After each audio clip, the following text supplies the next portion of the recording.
Welcome in everybody. The year is 2028, as you can see on the screen. February 26th, 2028. This is spring training, and here we are, the Houston Astros, the number one ranked team in baseball, first in contact, first in power, first in pitching, 13th in defense, and 20th in speed. And the primary focus of this series will be Jose Altuve and the chase of 3,000 hits. So here's Jose Altuve, 37 years old, still a 91 overall. If you look at his hitting chart up there, we have 83 contact versus righties, 70 contact versus lefties, 80 power versus righties, 55 power versus lefties, 77 vision, 64 speed, 43 stealing, 71 fielding reaction, a 59 rated arm, and 70 fielding. Looking at his numbers now since the year 2022, which is where this franchise started off at. Mr. Altuve's had a great, what is this, like second part of his career, the back half of his career now. He is currently sitting at 2,748 hits, which means he's only 252 away from 3,000 hits. So, this will most likely be a 2 to 3 season series as we chronicle the Altuve road to 3,000 hits. As you can see, here are his numbers from the past 6 years now. Just going into it, he is 37 years old, on the twilight of his career, and re-signing with the Astros for his last ride. He's on a 3-year, $32 million deal, as you can see over here. $10.7 million for the next 3 seasons, 2028 through 2030, to close out a historic career as he seeks 3,000 hits. He has had 971 hits from the 2022 season through the 2027 season, which, if you want the average of that, is 161.8 hits per season. So about 162 hits per season, about one per game over the course of a 162 season. As you can see on the screen, he's not played upwards of 144, 147 in 2022, but he hit 160 last season. He was very out there. He was out there for a lot of games. He's been very injury-free over the past 6 seasons, so we're hoping with a 3-season timeline, he doesn't get hurt. He gets to his 3,000 hits, and we let him retire and go on his way. The plan is to get him to 3K within the next 2 seasons, though, as we have top prospect Raul Carvajal, as I'll show y'all now. So we have our top prospect Raul Carvajal over here. He is a 24-year-old third baseman with a secondary position of second base, but is currently blocked by Alex Bregman, who is still a superstar in our franchise. 34-year-old, 98 overall, with 2 seasons left on his deal. And then we have Keith Oliver, who has been our starting center fielder since he is blocked by Bregman. He's had a solid career so far. 296 last season, 22 home runs, 75 RBIs. But he is the third baseman of the future. Bregman potentially is the first baseman this season as we look to start Perry Gross, a longtime minor leaguer who's been up for a cup of coffee here and there, but has never been a big league guy. He has the stats that we want, though, so let's give him a try, see how he does in spring training. Anyways, back to Carvajal. He is the future at second base. He will move to second base once Altuve does decide to retire. And he is waiting in the wings, waiting for that. Some other numbers of note, though, for our lead man of this series, Jose Altuve. As you can see, he's had solid numbers for being an elder statesman over the past 6 seasons, so 2020 through 2027. He has hit 177 home runs as he is averaging 29.5 home runs per season. That's boosted by the 34 in 2025, a 32 in 2022, and hitting 30 in 2024. He's now had less than 26 over the course of the 6-season run as he's on a historic pace at his age there. And for the batting average, as you can see, he's kind of slumped a bit from his normal around 300-ish that we expect from him. A high of 297, a low of 256, with the average over the 6-year span of hitting 272, which is a good but not great hitter. Now, The table is set for the next member of the 3,000 hit club to take his seat and cement his Hall of Fame legacy. Now, going over the rest of the team, here is our home tab here with all of our top players. As you can see, we still have some holdovers from the previous generation in Yordan Alvarez, Alex Bregman, Lance McCullers Jr., and of course, the man himself, Jose Altuve. As you can see, there are some other names here. This is a dynasty here, is what I would like to call it. We've aggressively signed free agents, and we've traded for struggling stars and former top prospects, hoping that Houston is the solution for them. If you go to a winning organization, kind of like the Golden State Warriors and Andrew Wiggins, you would hope that the winning culture takes over and helps you develop as a player. So this team has a window and are fully capitalizing in it. Led by the holdovers from the 2017 World Series team in Altuve, Bregman, and Lance McCullers, the kind of captains of this team, you could say.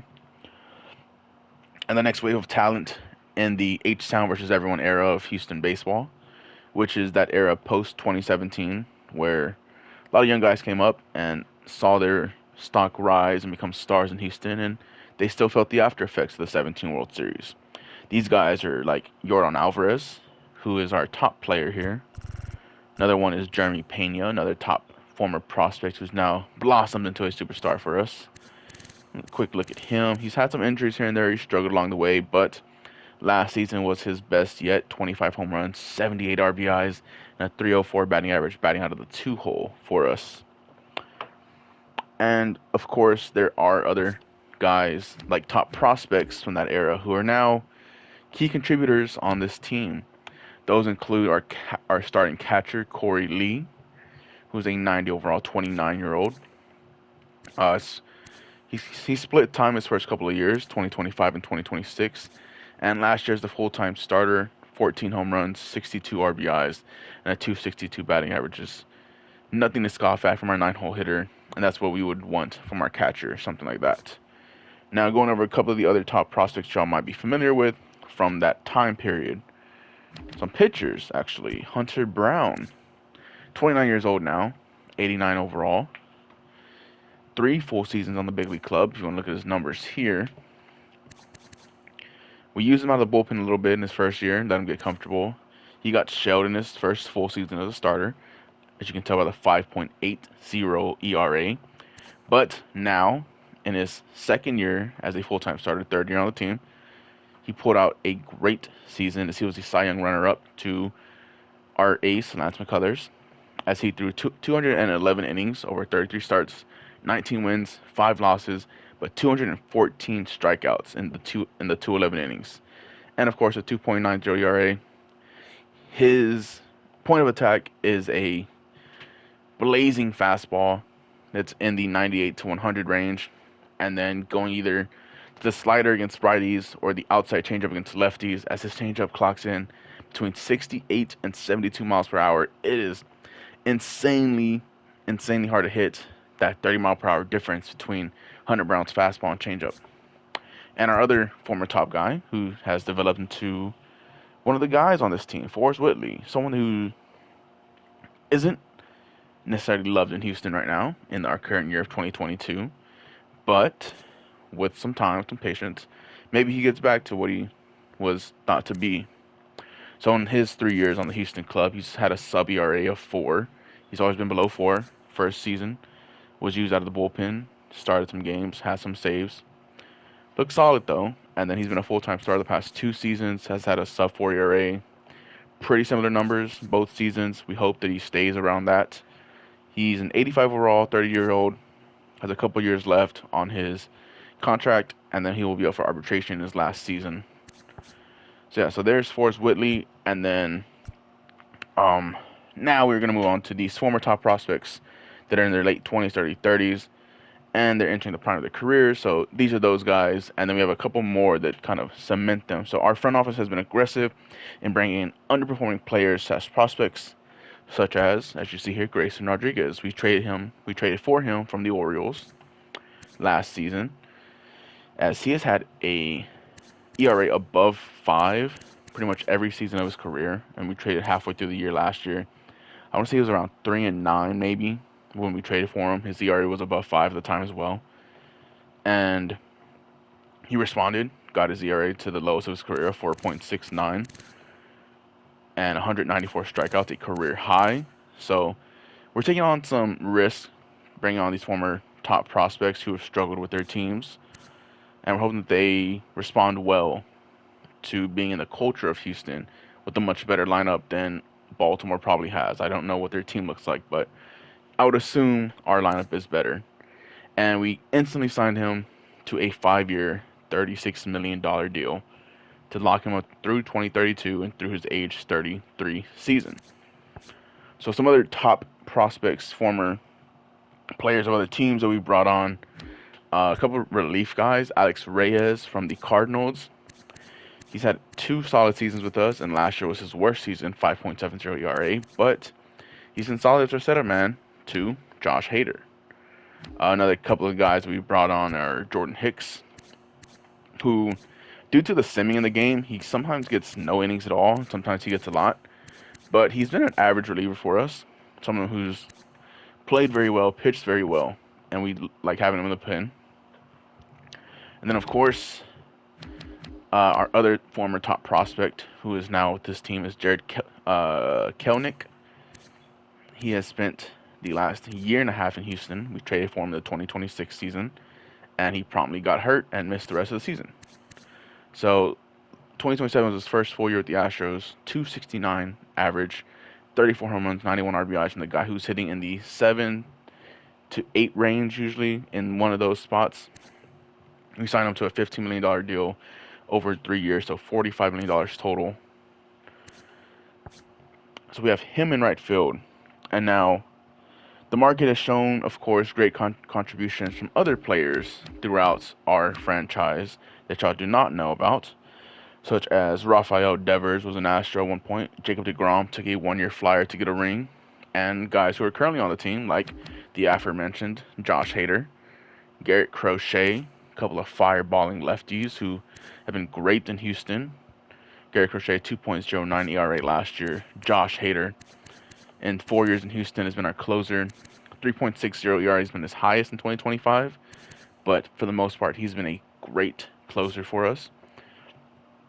And then another free agent sign that we made, because Jordan is our DH, we have Andrew Vaughn playing left field. He is making $8.3 million. This is his second season with the Astros. And he has 22 home runs, 73 RBIs, and a 281 batting average last year. Clearly, coming to Houston has probably helped out his career a solid bit. So now that we've gone over these guys, there are also many former stars who were not kept around or guys who decided to walk. Some of these guys include guys like, let me show y'all, some former players that were on this team. Kyle Tucker. He left after the 2025 season. As you can see, he was hurt in 22 and 23, had great seasons in 24 and 25, left after that, and has been in Atlanta as he signed a mega deal for 3, 6, 7, 8, 9 seasons in Atlanta. So we weren't able to match the offer, and he left. Also on this team that was recently on our team is Rafael Devers. He spent the last 4 seasons in Houston, where he was the 5-hole hitter behind Jordan, giving him some protection there, where he was pretty much penciled in for 40 home runs and 110 RBIs each season. The career high of 137 in 2024, 43 bombs as well, a 321 average in 2025. He was a great piece to this puzzle, but we felt with the prospects that we have on this team, the players we have on this team, it was time to move on. Plus, he got a huge 6-year deal from the Braves to head out from Houston. A couple other guys who have moved on as well include starting pitcher Luis Garcia, who I want to say signed with our rival, the LA Dodgers. Yes, here he is. He's their ace on the team. But if you want to see last year in his first year in LA, 23 games, he was hurt for parts of the season, 3.46 ERA, but his career in Houston from 2022 onwards was nothing short of being an absolute ace.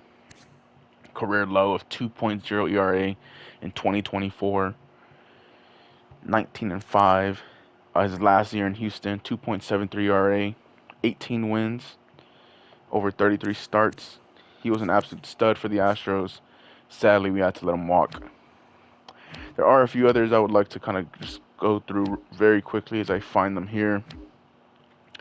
One that was a piece of our team was Framber Valdez. He's now with the Blue Jays. Since leaving Houston in 2024, he had 3 solid seasons for us in the franchise. 4.09, 3.57. Then he went to Colorado, then New York, now Toronto. He was a solid piece of a couple of World Series teams for this Astros organization. And then last of our former aces is Jose Urquidy, a 32-year-old right-handing throwing Hispanic. Former Astro, spent 4 years with the Astros from 2022 through 2025. 2.49 ERA, 2.71, 2.83. This guy was an absolute stud as well. When you went McCullers, followed by Verlander in the first season, then you went to Garcia, and then Urquidy, and then Framber, and then Verlander left, and like DeGrom came in. This club was rolling with starting pitching. Now we've gone to a bit of a younger team, as you have to pay high price contracts to other players like Gordon Alvarez, Alex Bregman, Jose Altuve. And we just kind of let these guys get away, but they've had great careers outside of the Houston Astros organization. Urquidy's continued to be an ace, and he looks kind of set to maybe one day join the Hall of Fame in this franchise mode, just because sub 3 ERA, a ton of wins. I would assume he should reach in the next 3 years. He gets 12 wins each season, 150 wins. Maybe that gets him to the Hall right there. Over 1,000 strikeouts. It's sub 3 ERA if he keeps it going. But yeah, interesting note, Shohei Ohtani is a Tiger. Just in case y'all want to know that. I tried to sign him when he was a free agent. But look at the money he's making, 46.7 in 2030. That is insane. But yeah, left LA after 2023. Has been an absolute stud for the Tigers. And his hitting stats have been amazing as well. Career 257 hitters, going to eclipse 300 home runs this season. He's already hit 1,500 strikeouts. But yeah, and now back to our team. Not really going too in depth on this team as it is spring training. Once we get into the regular season, the primary focus will be Altuve, but the rest of the team will get their time to shine as well. So, here we go. Can Altuve reach the pinnacle and get to 3,000 hits? He's at 2748. So now come along as we experience some history here. With that being said, this is episode 1 of the chase for 3,000 for Jose Altuve here on Freddy Inferno's YouTube channel. And with that, episode 2 will be coming shortly. It will get the regular season started. We will play the opening day game, get through the first month of the season. I will do a lot of that on camera. I will have the prospects scouting also on camera, so you can see my strategy for that. And with that being said, we're just going to sim through this spring training and going to get ready for episode 2 now. That being said, I hope y'all enjoy the little backstory dive into our franchise mode and what's gone through the past 6 seasons. And now I'll see you on the next one, as opening day is coming right away.